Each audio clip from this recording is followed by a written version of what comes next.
Bonjour tout le monde. C'est un plaisir de vous rencontrer ce soir de nouveau.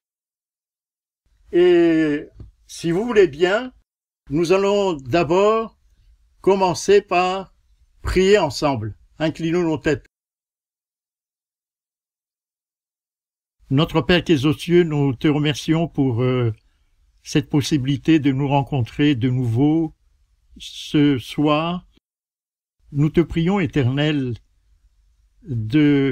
d'envoyer ton Saint-Esprit pour que nous puissions saisir le contenu de ton message. Et nous avons une pensée pour ceux d'entre nous qui ne sont pas là pour une raison ou pour une autre. Soutiens leur foi au nom de Jésus. Amen. Alors, pour commencer cette réunion, si vous voulez bien, je vous invite à ouvrir votre Bible dans le chapitre 2 de Daniel. Ce sont les quelques versets de base sur lesquels nous allons nous appuyer pour réfléchir ensemble sur le thème de cette réunion. Alors je vais lire à partir du verset 1. Daniel prit la parole et dit : « Béni soit le nom de Dieu. » Il se réfère à son Dieu qui vient de répondre à sa demande, à sa prière. Béni soit le nom de Dieu, d'éternité en éternité. À lui appartiennent quoi? La sagesse et la force. Et c'est avec cette sagesse et cette force, verset 21, qu'il va changer les temps et les circonstances, et qu'il va renverser ou établir les rois. Et lui donne la sagesse aux sages et la science à ceux qui ont de l'intelligence. Et le petit bout du verset 22, il révèle ce qui est profond et caché. Voilà donc le texte d'introduction. Et c'est dans ce texte que nous avons extrait le titre de notre réflexion ce soir. Notre réflexion se trouve dans le verset 21. C'est lui qui change les temps et les circonstances. Et il le fait, le verset 20 que nous avons lu tout à l'heure, avec sagesse, mais aussi avec force, avec sagesse et avec force. Voilà donc le Dieu que nous adorons. Tout le monde est en train de suivre ce qui se passe ces derniers jours. Cette incertitude manifeste de l'élection présidentielle aux États-Unis. Et on se demande où est le Dieu qui dirige le monde? Où est le Dieu qui dirige ce grand pays? Eh bien, sachez, le texte qui nous sert de réflexion, c'est lui qui change les temps et les circonstances. Nous allons approfondir cette pensée-là. Et d'abord, Daniel a montré au roi la signification de la grande statue lors du rêve de Nebuchadnezzar. Toute l'histoire de l'humanité, depuis Babylone jusqu'à la fin du monde, se trouve concentrée dans cette statue. Bien entendu, tous les détails de l'histoire du monde n'est pas révélé d'une manière explicite dans cette statue. C'est à nous de le découvrir. Par exemple, on ne voit pas du tout dans la statue de Daniel qui est là, sur notre écran, Daniel chapitre 7. On ne voit pas du tout Daniel chapitre 8. On ne voit pas du tout Daniel chapitre 9. On ne voit pas du tout Apocalypse chapitre 13. Apocalypse chapitre 17. Et j'en passe. Mais c'est contenu dans cette statue d'une manière cachée. Et c'est à nous de le découvrir pour admirer la sagesse et la force du Dieu de Daniel qui change les temps et les circonstances. Nous allons commencer par conséquent à approfondir cette statue. D'abord, cette statue commence par la tête et Daniel dit c'est Babylone et se termine par les pieds, les doigts des pieds. Et ça vous étonne, mais les doigts des pieds contiennent aussi Babylone. Mais évidemment, ce ne sont pas les mêmes Babylone. La tête, c'est Babylone historique, tandis que les doigts des pieds, c'est Babylone de la fin des temps et que nous pouvons appeler Babylone spirituelle.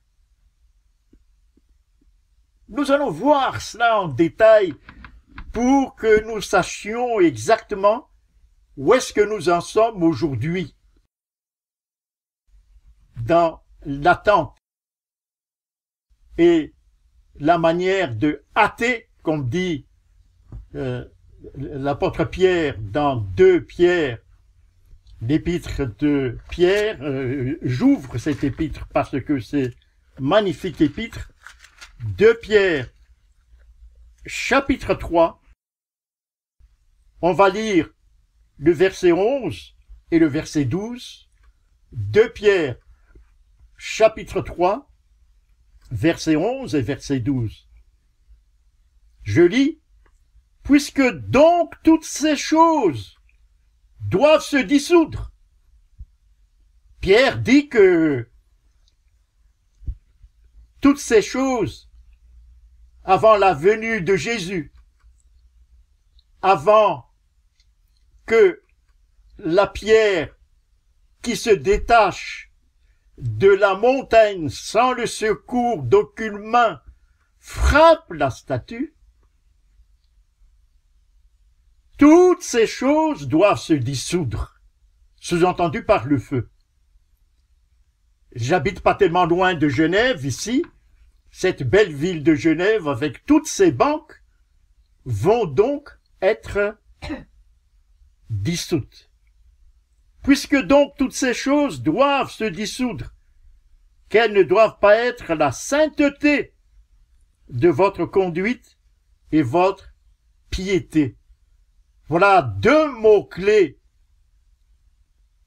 dans cette attente: la sainteté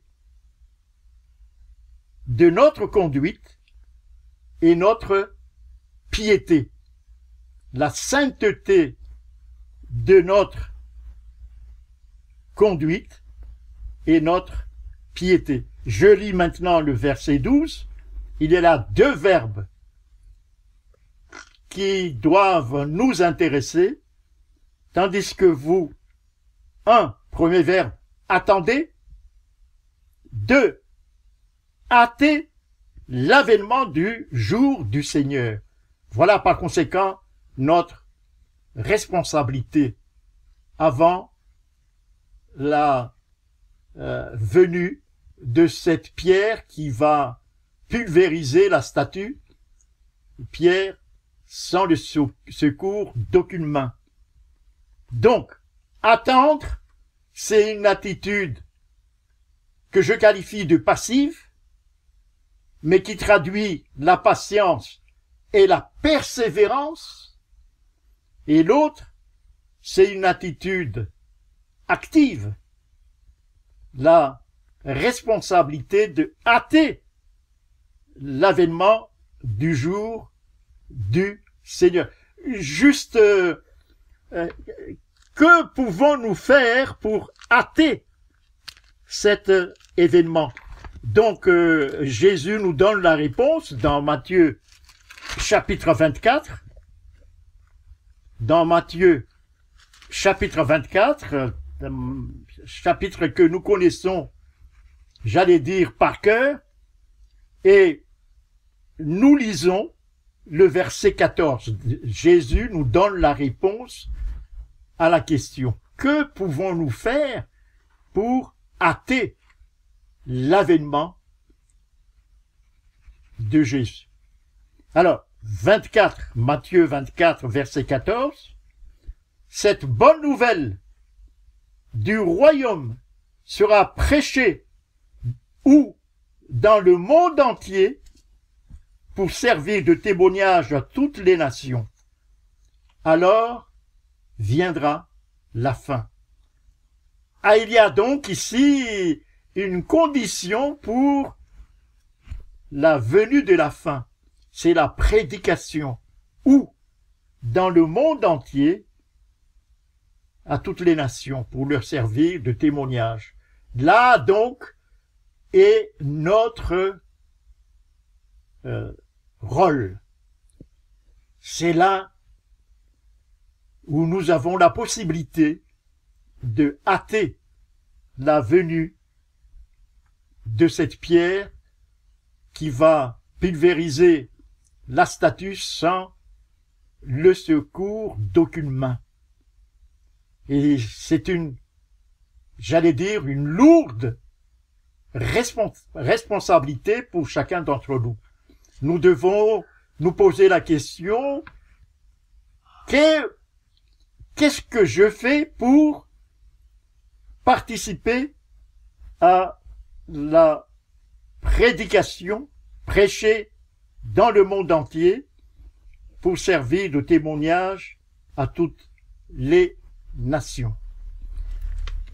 Revenons maintenant à notre statut de Daniel.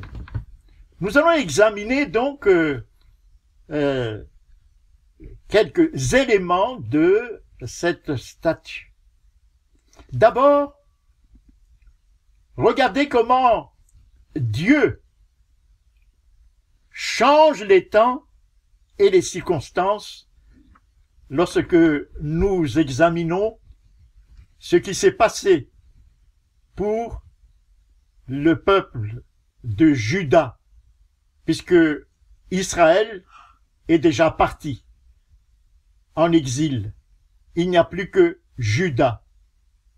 Que se passe-t-il à Jérusalem?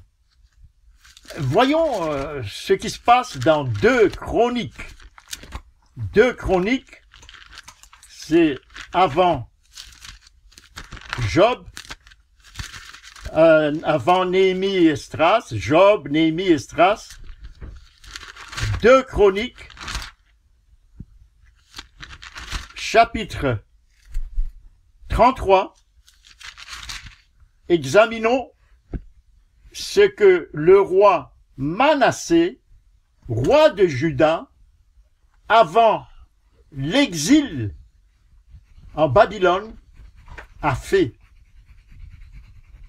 Lisons ensemble ce qu'il fait. Le verset 3. Il éleva des autels au Baal. Dieu, dès le départ, a interdit aux enfants d'Israël d'adorer Baal. Il a dit même de détruire les Baals. Il éleva des autels au Baal. Il fit des idoles d'Astarté. Et il se prosterna devant qui? Devant toute l'armée des cieux et la servit. Je crois que j'ai l'occasion de montrer ici que en Israël, à cette époque, on adorait le soleil. Beth Shemesh. Cela veut dire la maison du soleil. Il y avait des coins en Israël qui portent le nom de Beth Shemesh. Clairement, il y avait des adorations du soleil et les autres armées des cieux, la lune, les étoiles. Le verset 4 du chapitre 33. Ce n'est pas fini ce qu'il a fait Manassé. Il bâtit des autels dans la maison de l'Éternel. Lorsqu'on parle ici de la maison de l'Éternel, il s'agit du temple de Salomon. Parmi les 7 merveilles du monde à cette époque, le temple du roi Salomon. Et qu'est-ce qu'il fait? Il bâtit des autels dans le temple de Salomon. Quoique l'Éternel eût dit, c'est dans Jérusalem que sera mon nom à perpétuité. Et qu'est-ce qu'il fait avec ses enfants? Le verset 6. Il fit passer ses fils par le feu dans la vallée des fils de Hinnon. Il observait les nuages et les serpents pour en tirer des pronostics. Et il s'adonnait à la magie. C'est incroyable avec l'avertissement que Dieu a envoyé à Juda, puisque Israël est déjà parti en exil. Dieu a envoyé encore des prophètes. Regardez ce que le roi fait. Il offre ses fils en sacrifice aux dieux idoles. Il offre ses fils en sacrifice. Et à ce moment-là, Dieu s'est marqué dans la Bible en colère. Il ne peut plus garder Juda comme sa fiancée. Il va dire, puisque tu fais ça, bon alors, pars, suis ton chemin. Et nous arrivons au chapitre 36, de 2 Chroniques, chapitre 36, le verset 14. Les chefs des sacrificateurs et le peuple, les chefs des sacrificateurs et le peuple multiplièrent aussi, en imitant le roi, les transgressions selon toutes les abominations des nations, sous-entendu en offrant aussi leurs fils en sacrifice en l'honneur des dieux païens. Le verset 15 dit, « L'Éternel, le Dieu de leur père, donna de bonheur, autrement dit, depuis le début, à ses envoyés la mission de les avertir, avertissement, car il voulait, j'aime beaucoup l'amour de Dieu pour son peuple. Il voulait épargner son peuple et sa propre demeure. Il voulait épargner son peuple et sa propre demeure. Pourquoi? Parce que dans le plan de Dieu, ce peuple doit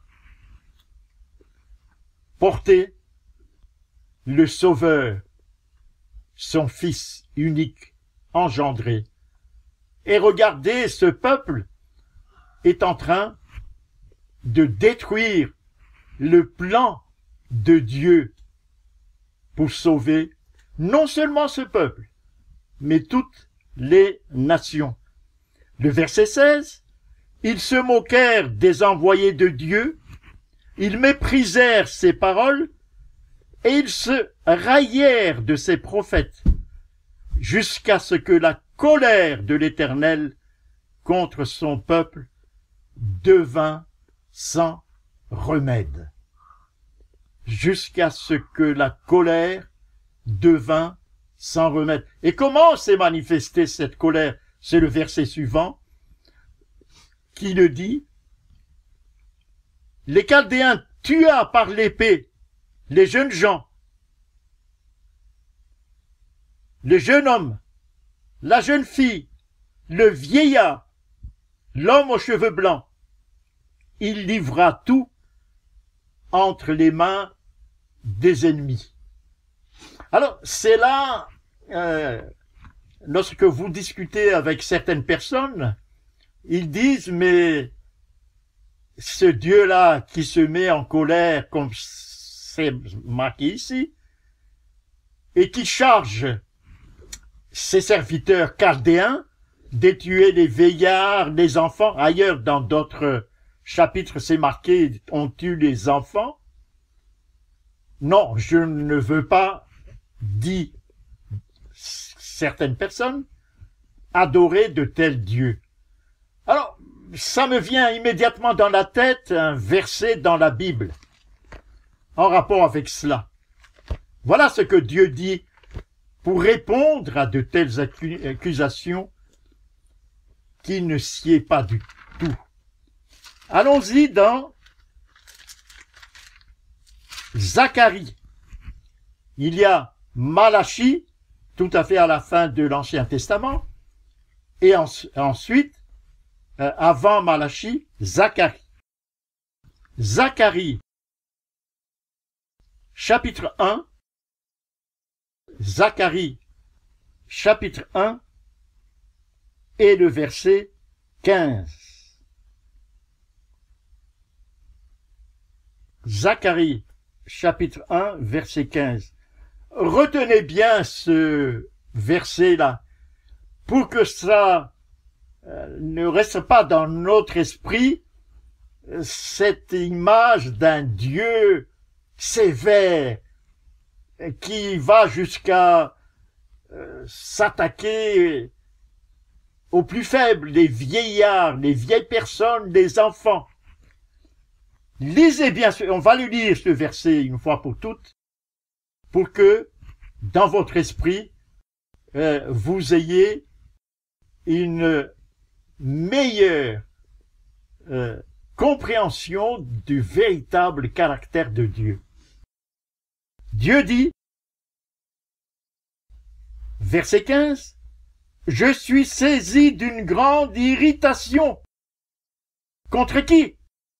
Contre les nations orgueilleuses, sous-entendu, contre les soldats, contre Babylone, Nebuchadnezzar, qui est envoyé en Juda pour traduire la colère de Dieu. Et il dit, je n'étais que peu hérité.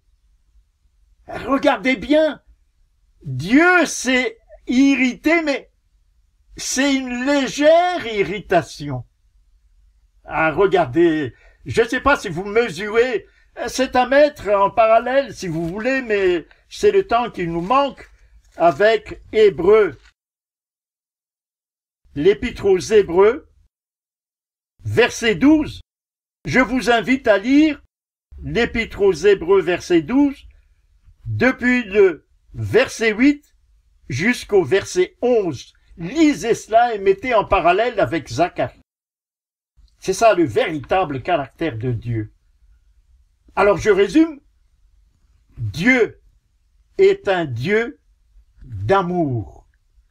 Il châtie, dit l'Épître aux Hébreux, comme le Père châtie ses enfants pour les corriger, pour donner des leçons. Mais son irritation est peu légère. Par contre, il y a un excès des peuples orgueilleux à qui Dieu a demandé de se charger de ses châtiments. Ah, il y a un excès. Lorsque nous lisons, je relis encore Zacharie, chapitre 1, mais elles ont contribué au mal. Et dans le même verset 15, il est dit, ce sont des nations orgueilleuses. Ils en ont profité. Ils en ont profité. Elles ont contribué au mal. Ah, j'aime bien ce caractère de Dieu. Dieu se met en colère. Dieu s'irrite. Il y en a de quoi, c'est pour cela que j'ai tenu à vous lire ce que le roi Manassé, juste, j'allais dire, à la veille de la déportation en exil de Juda. Regardez ce qu'il a fait. Dieu s'est irrité, mais une légère irritation. Mais les soldats chargés de corriger Juda en ont profité pour manifester leur puissance, leur orgueil, dit Zacharie. Voyez, sachez bien cela, hein, parce que il y en a peut-être certains enseignements ici et là, protestants, qui disent que Dieu ne se met pas en colère. Non, Dieu se met en colère, mais sa colère est mesurée. Je répète ce qualificatif verbal, sa colère est mesurée. Une irritation mesurée. Mais ses serviteurs chargés d'appliquer ce châtiment comme un père châtie ses enfants sont orgueilleux. Ils en ont profité pour aller plus loin. C'est ça le problème. C'est ça le problème. Revenons donc à Chroniques. 2 Chroniques. 2 Chroniques, chapitre 36. Regardez comment Dieu gère le monde. Le verset 22, tout de suite après, la première année de Cyrus, roi de Perse, a, dans la statue de Daniel, c'est la poitrine, en argent. Autrement dit, Babylone est exclue de la scène internationale. Et que fait Cyrus? C'est ça ce que Daniel dit dans le texte qui nous sert de réflexion. Il change les temps et les circonstances. Il renverse, établit des rois. Maintenant, c'est Cyrus qui est maître du monde. Et que fait Cyrus? Cyrus dit de bâtir la ville de Jérusalem et de reconstruire le temple. détruit avec fougue par l'orgueil du précédent empire, Babylone. Dieu n'a pas demandé d'aller là où les Babyloniens sont allés. Et Dieu demande ici à Cyrus lui-même, qui est un roi païen, c'est ça, il change les temps et les circonstances pour bâtir Jérusalem et reconstruire son temple. C'est extraordinaire le plan de Dieu. Pour quelle raison? Parce que Dieu a un plan. Il veut que le peuple et ce qui reste du peuple d'Israël, c'est-à-dire à partir de là, il n'y aura plus que Juda, jusqu'à la fin des temps. Il n'y aura plus que Juda. Juda est chargé de porter plus tard le Fils unique engendré pour sauver non seulement Juda, mais pour sauver l'humanité tout entière. C'est extraordinaire le plan de Dieu, extraordinaire. Et si vous lisez, puisque c'est dans cette période que le livre d'Esther, que je vous invite à lire, le livre d'Esther a été écrit. Le livre d'Esther qui montre que Dieu avait un peuple en exil et qu'il veut préserver de la perte totale avec l'idolâtrie. Vous voyez, le plan de Dieu est extraordinaire. Et cet exil, Dieu a limité dans le temps. Vous voyez, je répète le titre, Daniel chapitre 2, le titre de notre méditation, Daniel chapitre 2, le verset 21, il change les temps et les circonstances. Et si vous lisez 2 Chroniques chapitre 36,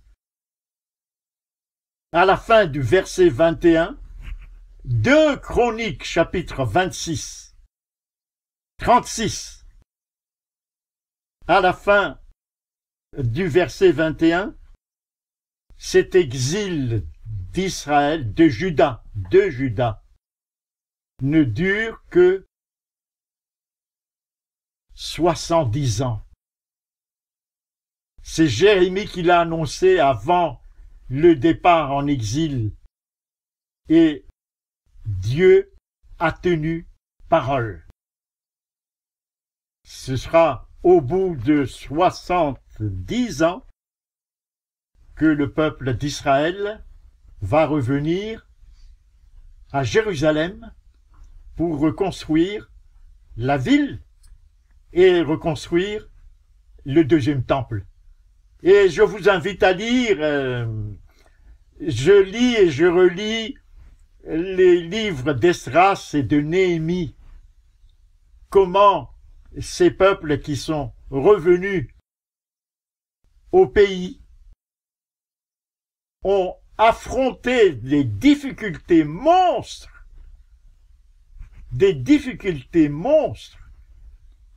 pour reconstruire Jérusalem et le temple, le second temple.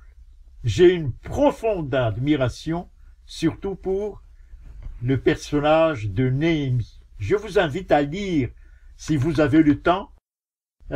C'est un modèle à imiter. Ce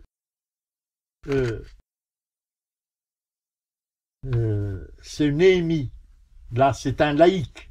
Il n'est même pas un lévite, c'est un laïc. Mais quel homme de caractère! Quel homme de caractère! Donc, je reviens Dieu change les temps et les circonstances, établit les rois comme il veut, car il a un plan. Jusqu'à maintenant, je souligne constamment l'idée que Dieu a un plan, que nous avons l'habitude d'appeler le plan du salut. Difficile pour lui d'abandonner ce plan. Difficile pour lui d'abandonner ce plan. Il tient à ce que ce plan s'accomplisse. Il tient à ce que ce plan s'accomplisse. Alors, si nous revenons à la statue de Daniel. La statue de Daniel, on a vu tout à l'heure, Babylone, et puis le passage de Babylone à Mède et Perse, avec le roi Cyrus qu'on a évoqué tout à l'heure. Après cela, il y a le ventre, représenté par la Grèce, et après cela, les 2 jambes, et après cela, les 10 doigts des pieds. Alors, si vous regardez la géographie cette fois-ci, ces royaumes se succèdent d'est en ouest. Si vous regardez la géographie, d'est en ouest. Pourquoi ce mouvement-là? Eh bien, tout simplement parce que ces royaumes où la statue de Daniel suit le peuple de Dieu. Pourquoi parle-t-on de Babylone? Parce que le peuple de Dieu était en exil en Babylone. Pourquoi parle-t-on de Cyrus, des Mèdes et des Perses? Parce que le peuple de Dieu était dans cet empire. Vous n'avez qu'à lire le livre d'Esther. Et ainsi de suite, vous voyez. Je ne m'attarde pas là-dessus, mais je souligne tout simplement ce mouvement d'est en ouest. Et nous arrivons, je saute ici tout un pan de l'histoire, nous arrivons aux 2 pieds, aux 2 jambes de la statue. Pourquoi 2 jambes? Bon, parce que une des jambes précède l'autre. C'est la Rome dite païenne. La Rome païenne. Cet empire va disparaître en l'an 470 et va laisser le champ libre pour la 2e jambe, c'est-à-dire la Rome dite papale. Mais avant de laisser le champ libre à la 2e jambe, la Rome papale, la Rome païenne a laissé en héritage des choses, j'allais dire des documents très importants. Il y en a 2 qui jouent un rôle très important jusqu'à la fin des temps. Premier document comme héritage à la Rome papale, le dimanche, en l'an 321. N'oubliez pas que la Rome païenne disparaît en l'an 470. Donc en l'an 321, avant de disparaître, la Rome païenne a institué le dimanche. Et 4 ans plus tard, en l'an 325, la Rome païenne a institué un faux dieu qui existera jusqu'à la fin des temps, qui fera l'objet d'une bataille sans merci entre Dieu et Babylone, cette fois-ci la Babylone de la fin des temps. Ce Dieu établi en l'an 325 porte le nom de la Trinité. Et l'Empire romain, sous la direction de l'empereur Constantin, il s'est dit qu'il s'est converti, l'Empire romain a protégé, imposé par des lois le dimanche. Et il a donné à la deuxième jambe, c'est-à-dire la Rome papale, cet héritage précieux pour Satan, le dimanche et la Trinité. Le dimanche et la Trinité. Et en l'an 508, tout de suite après la disparition de la Rome païenne, donc nous sommes en face maintenant de la direction de la deuxième jambe, Clovis, le roi franc, a éliminé certains peuples, les Wisigoths ou d'autres peuples, pour construire un royaume occidental qui adore, qui accepte la papauté. Voilà ce que Clovis a fait. Et les Wisigoths que Clovis a éliminés étaient des peuples qui n'adoraient pas du tout la Trinité. Ça, c'est l'histoire. Ça, c'est l'histoire. Et quelque temps après, le dernier pape, mais qui n'a plus aucun pouvoir, a demandé à son général Bélaizeus,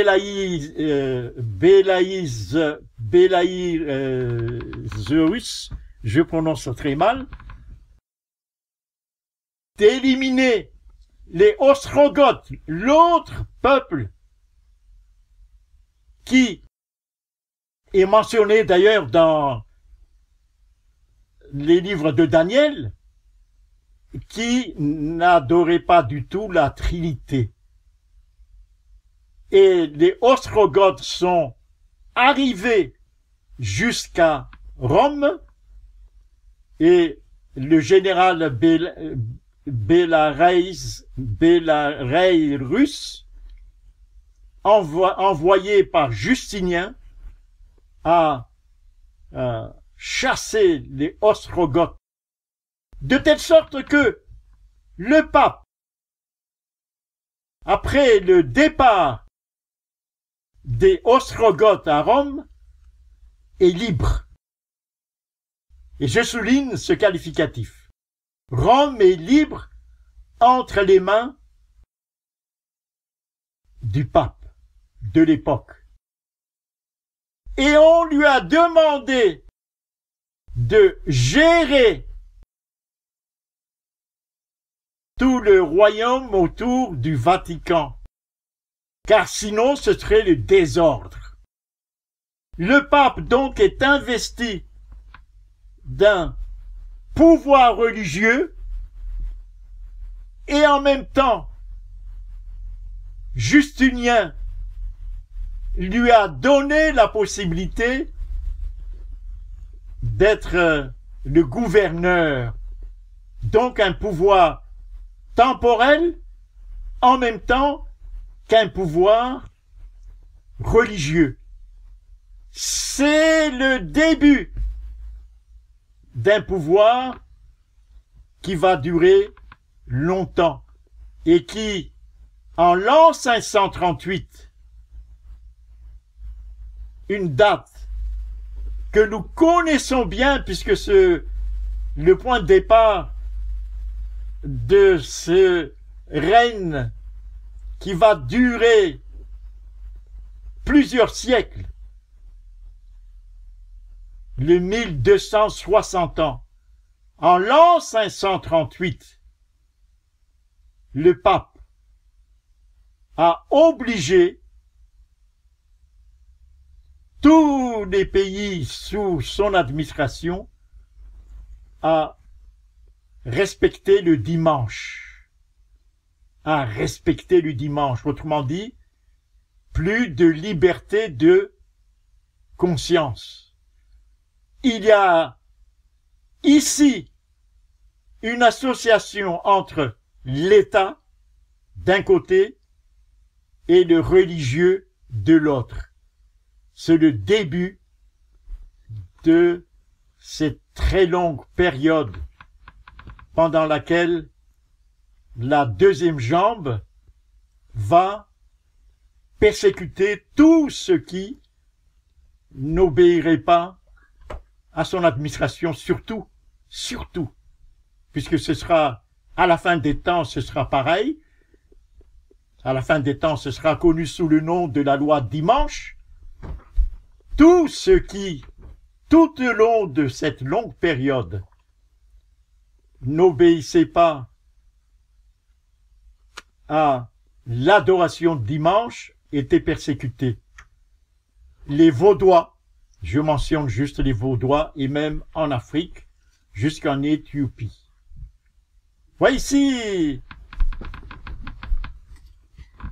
dans la statue de Daniel, nous sommes dans cette statue, les deux jambes marquent profondément l'histoire, mais Dieu change les temps et les circonstances avec force et sagesse pour que son plan s'accomplisse jusqu'à la fin. Et lorsque cette longue période se termine, le 5 février 1798, le général Berthier, général de Napoléon, a déposé le pape. Cette fois-ci, la papauté va s'éclipser pendant plus d'un siècle. Et pendant cette éclipse du Vatican surgit un autre empire. Nous venons de dire que le 15 février 1798, la deuxième jambe, c'est-à-dire le Vatican, s'éclipse sur le plan international. Mais juste quelques années auparavant, il y a un jeune peuple qui monte à l'horizon, qui débarque à Philadelphie. C'est un État actuel dans l'élection outre-Atlantique qui est très disputé. Qui débarque et qui accueille des peuples persécutés en Europe. Et juste à ce moment-là, écrit sa constitution. Une constitution qui s'appuie sur deux idées fondamentales. Un, l'idée républicaine, et l'autre, idée républicaine et...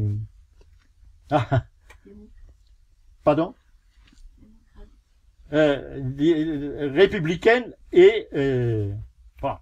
ça m'échappe pour l'instant. la Constitution américaine s'appuie sur ces deux socles-là. L'idée républicaine et l'idée... dans un instant, ça va revenir.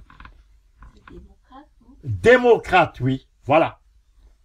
Ces deux socles-là. La Constitution écrite à cette période-là. Et ce sont des idées nouvelles. Républicaines, pourquoi? Parce que dans cette Constitution, ce nouveau peuple, ils ne sont pas nombreux à ce moment-là, hein. Ce nouveau peuple ne veut pas de roi, d'où l'idée républicaine. Ne veut pas de roi.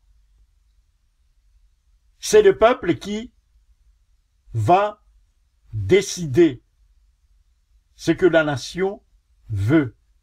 Et l'autre ne veut pas du tout, l'autre idée ne veut pas du tout un dirigeant religieux. Ah non, puisque ils savent que si on suit un dirigeant religieux, ça se traduit tôt ou tard par la persécution comme ils en ont vu en Europe. Voilà la Constitution américaine. Et cet État jeune, admiré par le Français Tocqueville qui est allé juste à quelques 40 ans après, hein, c'est pas beaucoup 40 ans. Tocqueville a admiré le développement de cet État. Très vite.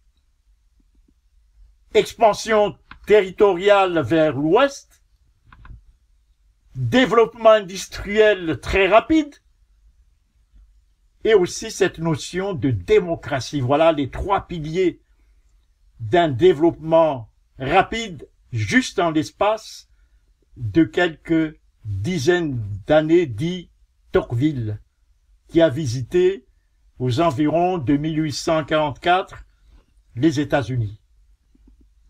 Et cet État jeune se développe rapidement.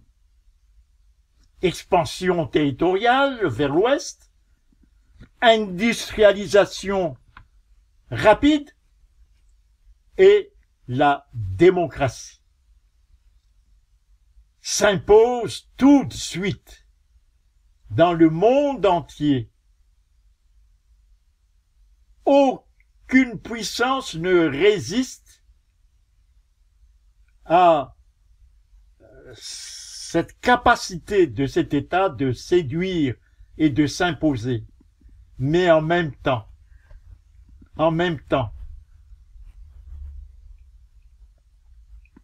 dans les années 1850, surgit aux États-Unis ce qui va perturber cet État à la fin des temps.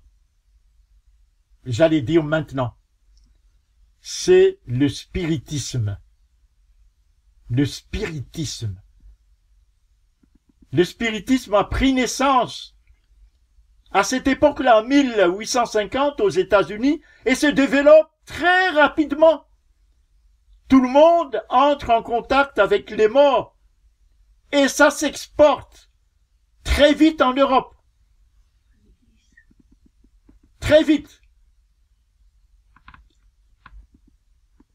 Et l'Église catholique l'adopte, parce que au sein de l'Église catholique, la plupart des médiateurs sont des morts. Mais actuellement, le protestantisme aux États-Unis prend la main du spiritisme. En même temps que l'Église catholique. Pour l'Église catholique, c'est tout naturel de passage. Parce que l'Église catholique, comme vous le savez, adore les saints, autrement dit les morts. Et l'acceptation du spiritisme est extrêmement facile. Mais c'est à ce moment-là, en 1844, que Dieu a suscité un peuple particulier, un peuple qui doit jouer un rôle majeur pour porter le message de la Bible délaissé pendant des siècles par la deuxième jambe de la statue de Daniel et par tout le peuple chrétien. Je veux dire le peuple adventiste. Et en très peu de temps, juste en 50 ans d'existence, cette Église s'est développée. 50 ans, c'est rien du tout, mais je cite ici beaucoup de dates puisque la notion d'histoire nous permet de mesurer ce qui est marqué dans le thème de notre méditation, change les temps et les circonstances. En l'espace de 50 ans, cette Église s'est développée en développant dans tous les secteurs des thèmes et des messages extrêmement importants. Par exemple, la santé. Par exemple, le sabbat. Par exemple, ils n'ont pas du tout accepté la Trinité. Vous voyez, ici, ce sont des messages très importants. Je n'ai pas le temps ici d'évoquer tout ce qu'Ellen White a donné comme instruction en quelques décades à tout ce peuple pour que ce peuple soit différent des autres peuples. Je vous invite, si vous lisez l'anglais, à lire les 9 volumes des témoignages, des conseils sur la manière de s'habiller, sur la manière de faire ceci, de faire cela, des conseils que on oublie, et c'est pour ça que peut-être aujourd'hui notre spiritualité est vacillante, puisqu'on ne tient pas compte de ces conseils-là. Nous avons en français 3 volumes traduits, mais on ne les édite plus. On ne les édite plus. Je conseille à ceux qui sont parents de lire et relire le livre sur l'éducation. On en a besoin maintenant. Surtout qu'en France, il y a un conflit majeur entre la religion et la laïcité. Lisez, prenez conseil dans le livre Éducation.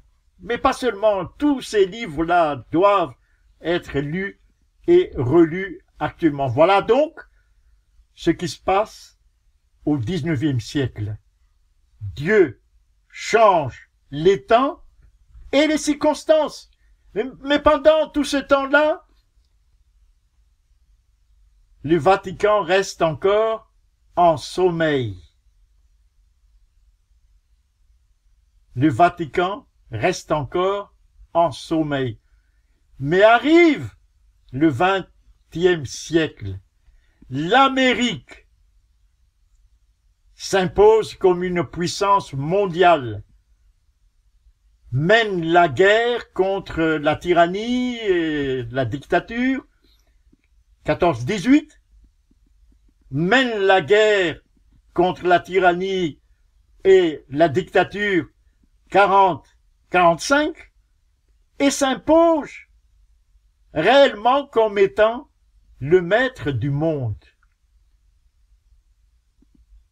Mais pendant que les États-Unis gagnent du terrain, se lève cette fois-ci le Vatican. Le Vatican se dresse et veut collaborer ou conquérir l'Amérique. J'enlève le mot collaborer. C'est une conquête de l'Amérique qui est le plan du Vatican. Et en l'espace de quelques dizaines d'années, je dis tout de suite, en l'espace de quelques dizaines d'années, le Vatican s'impose en Amérique. Le Vatican s'impose en Amérique. Par exemple, je ne fais que rappeler ici quelques exemples tout récents, mais c'est juste pour rafraîchir vos mémoires.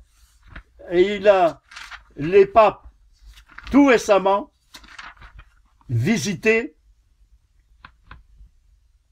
par exemple, le Congrès américain. Ça ne s'est jamais vu, disent tous les journaux américains. Dans la Constitution, en principe, ça ne devrait pas se faire, mais là, l'Amérique a permis que le pape visite le Congrès. Et juste dans l'État de Philadelphie, ce fameux État de Philadelphie, le pape a fait une rencontre très importante sur la notion de famille. Ah, ça, c'est... cette notion-là est une notion qui va marquer les États-Unis à partir de maintenant, puisque vous savez que dans la Cour suprême des États-Unis, il y a 6 catholiques et 3 juifs. Qu'est-ce que cela veut dire, les amis? Cela veut dire tout simplement que la conquête par le Vatican des États-Unis est achevée. La Cour suprême des États-Unis est entre ses mains. 6 catholiques et 3 juifs. Entre ses mains. J'évoquais tout à l'heure l'an 538, si vous vous rappelez, où le Vatican exige qu'on respecte le dimanche. Donc cette association de l'État et du religieux. 538. Eh bien, actuellement, aux États-Unis du moins, mais ce sera pareil dans le monde, il va y avoir cette association entre les protestants et les catholiques. Ils ont en commun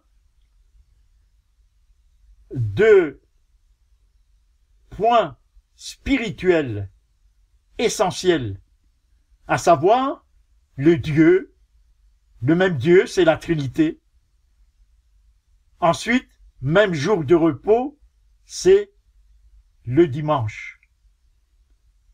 Et les uns et les autres, les théologiens protestants, comme les théologiens catholiques et même le pape, ne cessent de dire, mais laissons de côté ce qui nous divise.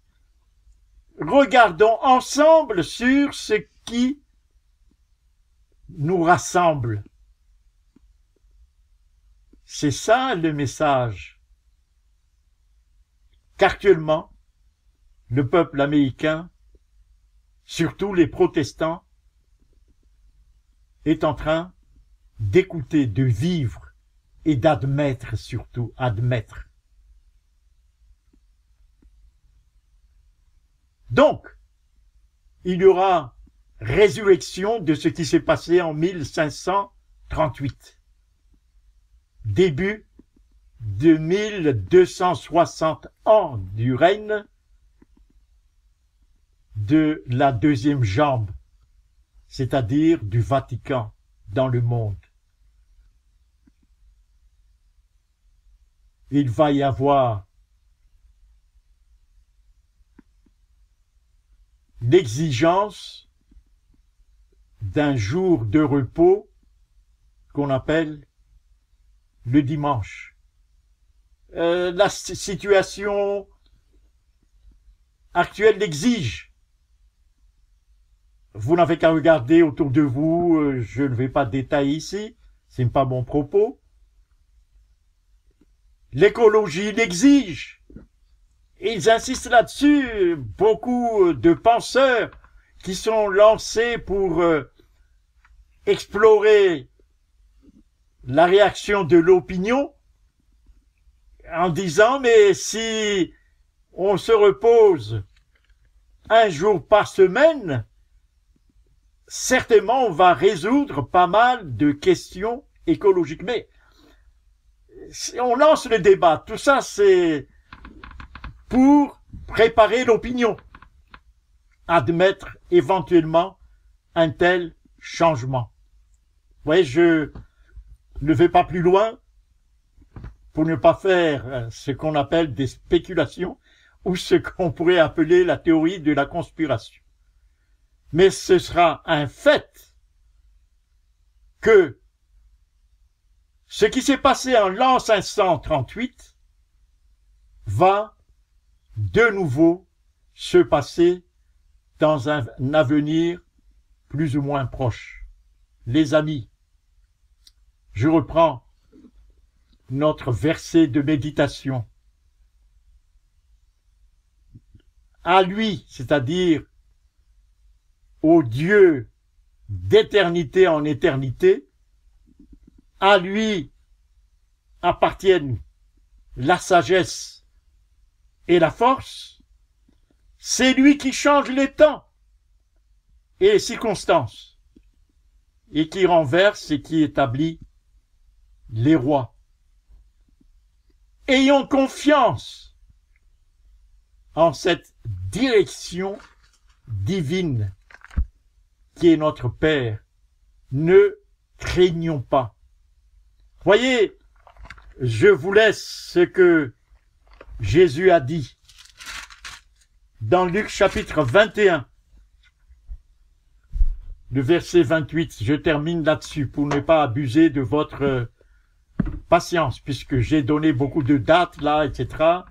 J'espère que ça ne vous a pas ennuyé. Je me suis comporté en mauvais professeur d'histoire. Luc chapitre 21, verset 28. Quand toutes ces choses, j'insiste là-dessus, il faut donc que nous soyons attentifs à toutes ces choses. Quand toutes ces choses commenceront à arriver, qu'est-ce qu'il faut faire? Redressez-vous et levez vos têtes. Ah, c'est pas le moment d'être triste, d'être dans une sorte de, comment on pourrait dire, une tristesse. Non. Pourquoi? Et c'est ça, ce que j'aime beaucoup, parce que votre délivrance approche. Votre délivrance à chacun d'entre vous qui êtes présent sur ce Zoom ce soir approche. Amen.